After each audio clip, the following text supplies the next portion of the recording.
ஹர ஹர சங்கர ஜய ஜய சங்கர ஹர ஹர சங்கர ஜய ஜய சங்கர. ஸ்ரீமடத்துக்கு நிறைய கைங்கரியம் செய்த செல்வந்தர் குடும்பம் அவர்கள் மகா பெரியவாளை சாட்சாத் பரமேஸ்வரனாகவே கருதி வழங்கினார்கள்.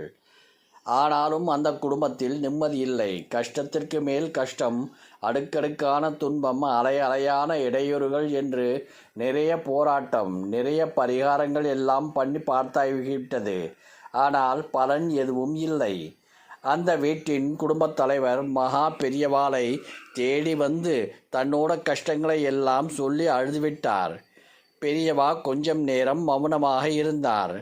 அதற்கப்புறம், நான் ஏதாவது குற்றம் குறை சொன்னா தப்பா எடுத்துக்க மாட்டியே என்று கேட்டார். அந்த பக்தர், பெரியவா சொல்றது தான் எங்களுக்கு வேதவாக்கு, பெரியவா அனுகிரகத்துக்காகத்தான் காத்து கொண்டிருக்கிறோம் என்று சொன்னார். உங்க ஊர் கோவிலில் வருடா வருடம் தேரோட்டம் நடக்கும். உன் குடும்பத்தினர்தான் தேரோட்டத்தை நடத்தி கொண்டிருந்தா. உங்க அப்பா அதை நிறுத்திவிட்டார். செலவு அதிகமாக ஆகிறது என்று நினைத்தார். இன்னொரு பக்கம் ஆள் படைகளை சேர்க்க முடியவில்லை என்று காரணம் காட்டினார்.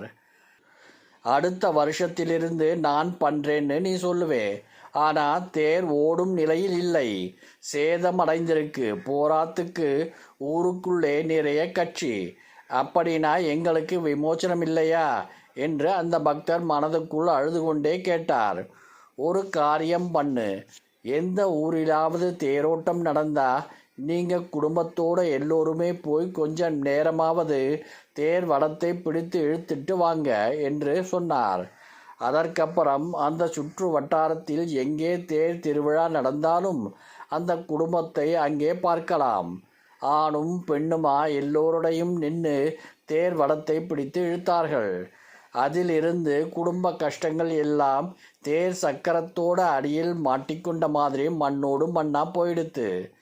அதுக்கப்புறம் தன்னோட சொந்த ஊரில் தேர் சீரமைப்பு குழு ஒன்று அமைத்து தேரை சரி பண்ணி வருடா வருடம் அந்த பக்தர் திருவிழா நடத்தினாராம். இதிலிருந்து அந்த குடும்பம் கஷ்டமில்லாமல் நிம்மதியாக வாழ்ந்தார்கள்.